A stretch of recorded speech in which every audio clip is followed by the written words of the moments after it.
Thanks very much, and I'm happy to be here today. And I'm presenting something that you may say has reached the primary school level. If you are having the mother here, we are now introducing somebody who is growing, who is out of the womb, but has not reached maturity yet. So it's a certification scheme for the food chain, and it's a result of a project that has been going on since 2007 in collaboration between two major certification organizations for food in Sweden. My organization, Svenskt Sigill, and Krav, the organization that certifies organic production, organic food in Sweden. We quite quickly decided to go to sidestep some of the big questions. We opted not to go for a carbon footprinting method because we thought that was not a pragmatic method when you come to the food sector, which we have been talking about today to some extent. And we also spent a lot of time at the beginning of the project to land well in the subject of labeling or not labeling. So what we're presenting is a certification scheme that will be implemented by different labeling organizations, and I'll be telling you a bit more about that. But the certification scheme is now used as an add-on to existing certification, or it's being integrated into existing standards, such as Krav. It's a criteria-based system, and it's also third-party certified. And our main deliverable, of course, are the criteria that we developed. But we have, during the process, noted that the 2 second deliverables that I put on the slide might be even more important. We have made publicly available reports that have specified what to do, how to bring down all the knowledge that exists on the scientific level to a practical level, identifying measures to be taken out to be carried out in the food sector, in the primary production and in the stages up unto the shop gate. So these reports are available. Most of them have also been translated into English, and they are available on our website. We also noted that our work was initiating processes, because initially quite a lot of people became quite worried. We had open hearings, we got a lot of publicity, and a lot of people had ideas about what we were doing and why. Now it's maturing, and we're seeing that people are interested in our criteria, for example, to integrate into purchase requirements for the retail companies or public procurement systems. So we're not only going for a labeling system, we're developing criteria and initiating processes to get these to give maximum impact for quick reduction of carbon emissions. It doesn't give a figure for carbon dioxide emissions. All our criteria are based on the existing knowledge. So we had our experts looking at the LCAs that are available and all the work that you people have been doing, and then have them processed into our criteria. It also doesn't really help the consumer to choose between different types of products. It helps the consumer to choose within a product category. Now, something that we need to sharpen is our definition of a product category. Currently, we have criteria for plant production, for greenhouse production, for different meat categories, fish. I'll show you the slide. But we need to define that a bit more. But within these categories, those who have taken measures to lower their climate impact can be certified. We also think that climate shouldn't stand alone, so that's why we so strongly coupled it to existing systems that do certify components of sustainable food production.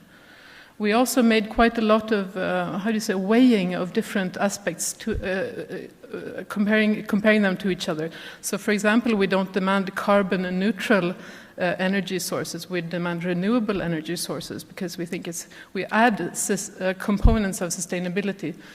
And we try to see to it so that we don't get any obvious conflicts of interest. One such conflict could be for meat, for example, where you actually should put the cows in a barn and feed them very intensively to get low climate impact.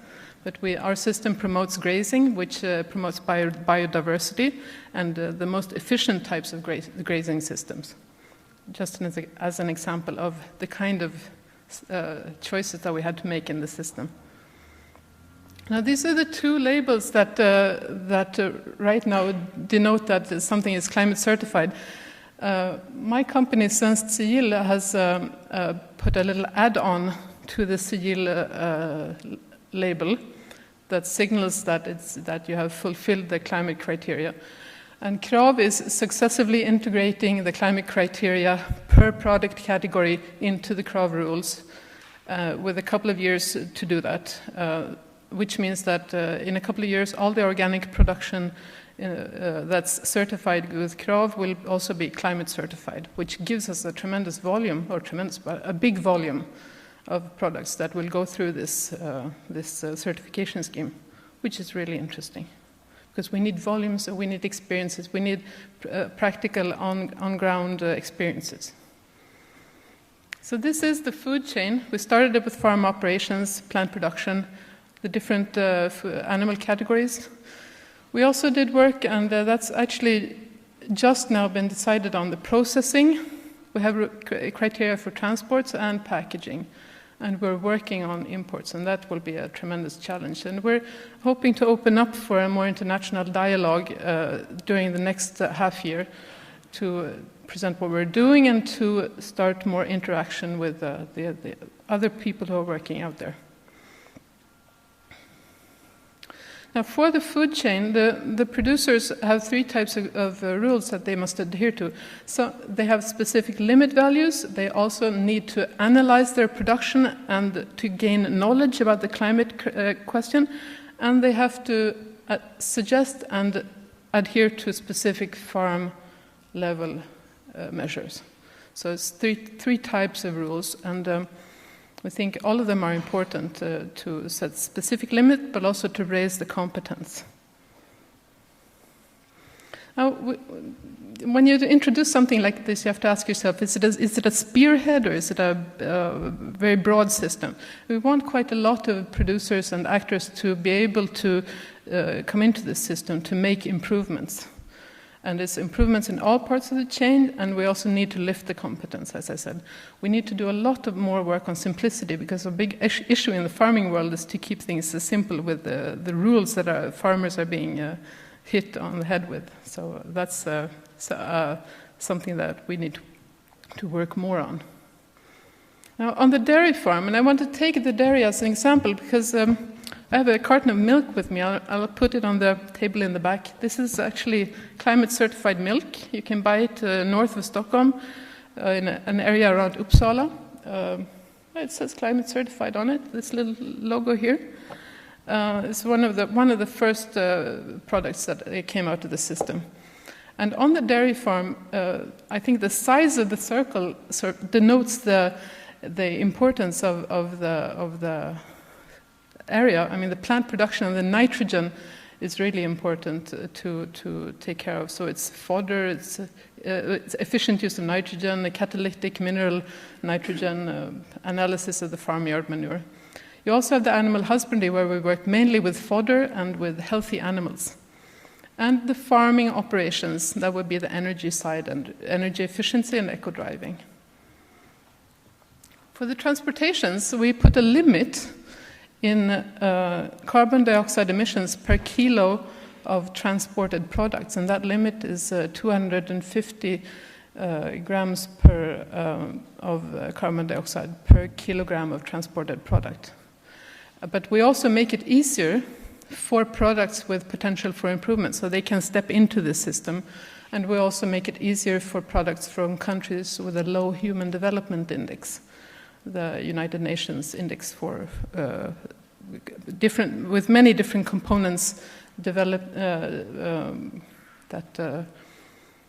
define a country's human development index. All of these are available on the website, so you can check that up if you want. The last part of the criteria development that we have been doing is the processing and packaging. And we decided on a generally quite moderate level of ambition here, because for the food sector, most of the climate load will be in the primary production. We also did not want to set any big limits in this sector, considering that we have such a diversity of types of companies. The big ones who have environmental certification systems already, and the SMEs, which have been mentioned a couple of times. So we have quite moderate ambitions, but we need to raise the knowledge. We need to ask them to learn and to study their own system. So the criteria, in a sense, you have to have knowledge of your climate or climate effects of your production. You have to also motivate your packaging from a climate point of view. It's quite a low-key kind of criteria, I think. You have to work with your energy efficiency. You have to also, when you have the combined products, or when you are cooking from the food products, we also define that 90% of the product must be climate certified so that you can put on the label. And also to minimize the amount of food waste. Now remember, it's going up to the shop gate, so we say nothing about what happens in the shop or in the consumer stage. Yeah, the road ahead, well, actually, we only have the imports and actually production of fish left for criteria development. But what we really need now is the supporting tools to introduce this, to help farmers to start working, because it's they who are doing the stuff, and that's a big challenge for us. We also need to establish a host for the consistency of the criteria development. And we're looking at partners and structures for that, because as you can note from the last time I was here, I was speaking about a labeling system of its own, but it's not that right now. We won't be establishing a label. We are just establishing a host for criteria development and knowledge update. And that's what I was asking about in one of my interventions, is the regeneration of knowledge. When these people have been doing this certification on a farm, we need to learn from them what they're doing. We need to be there and listen and to bring back the knowledge, and that's a tremendous job to be doing. We also need to look at the international synchronization, as I said before, and that's quite important for us. Now, the last picture is from the introduction of this scheme. Now, we had a launch the 15th of June this year. So, I mean, we're probably not even at primary school level. And this is Johan up here. He's in the audience. So if you want to, you can wave, Johan. Yeah, my colleague. And if you want to approach us, we're both here for today and tomorrow to answer any questions. The lady holding the tomatoes is actually the lady who runs one of the farms who produces the milk. And she is also quite, as you can see, quite a happy person, even though she went through this big certification system. And the man in the middle is the Minister of Environment in Sweden, who's also been supporting. We're also very happy to see the system up and running. So that was all that I wanted to say right now. I wonder if you have any questions. And I also want to tell you that to visit the website where we have the stuff in English.